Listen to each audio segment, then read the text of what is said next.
मिंबर पे आने का मकसद क्या है? मिंबर पर जाकिर के आने का मकसद है विलायत अमीरुल मोमिनीन का दिफा।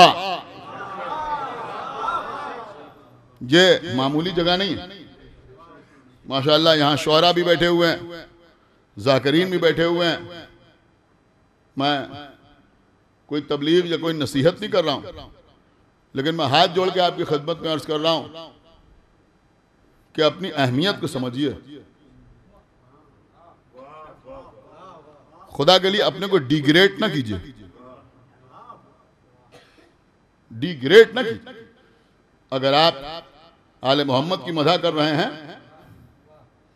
तो अपना दर्जा कम ना कीजिए। खुदा के लिए बेदार होइए, जो बात मैं अर्ज कर रहा हूं।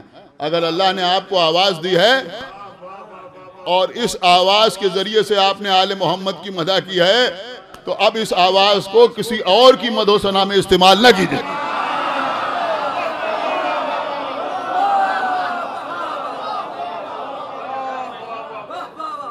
एक बाबा तो बलंद सलावात पढ़े पर मोहम्मद वाले।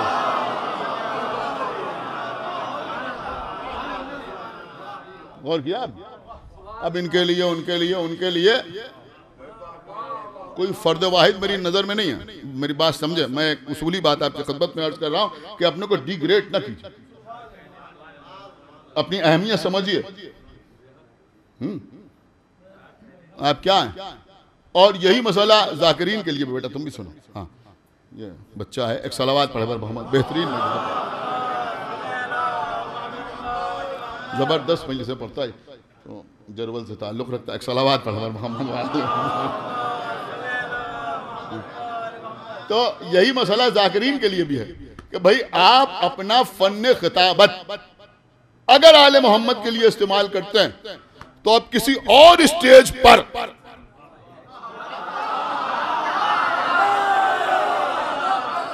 मैं ये नहीं कह रहा हूं कि कहीं और जाके आप बोलिए नहीं। मेरे कहने का मतलब यह है कि ये अंदाज़े खिताबत, मेरी बात समझे, ये अंदाज़े खिताबत, देखिए मेरी बात बहुत दूर तक जा रही है और जो समझेगा वो समझेगा। आप अच्छी तरह जानते हैं कि मैं बिल्कुल पॉलिटिकल आदमी नहीं हूं, बिल्कुल। ये बात आप जानते हैं, मेरा कोई सियासत से ताल्लुक नहीं, ना इनसे ना उनसे ना उनसे ना उनसे। हाँ, ये हकीकत है, लेकिन हाँ शऊर रखता हूं। एक सलावात पढ़े पर मोहम्मद। समझते हम भी खूब हैं, लेकिन हम आपकी खिदमत में अर्ज कर रहे हैं ताकि कोई उसको किसी खास वक्त में महदूद न करे। यह हकीकत है कि जब भी किसी शख्स ने अपने को इस तरह से डिग्रेड किया, अपनी वो सलाहियत जो आले मोहम्मद के लिए वक्फ थी उसको किसी और के लिए इस्तेमाल किया, चाहे नज्म हो या नसर हो, क्या सुन रहे हैं आप, तरन्नुम हो, तकरीर हो, तहरीर हो, खिताबत हो, हमेशा जलील और रुस्वा होना पड़ा।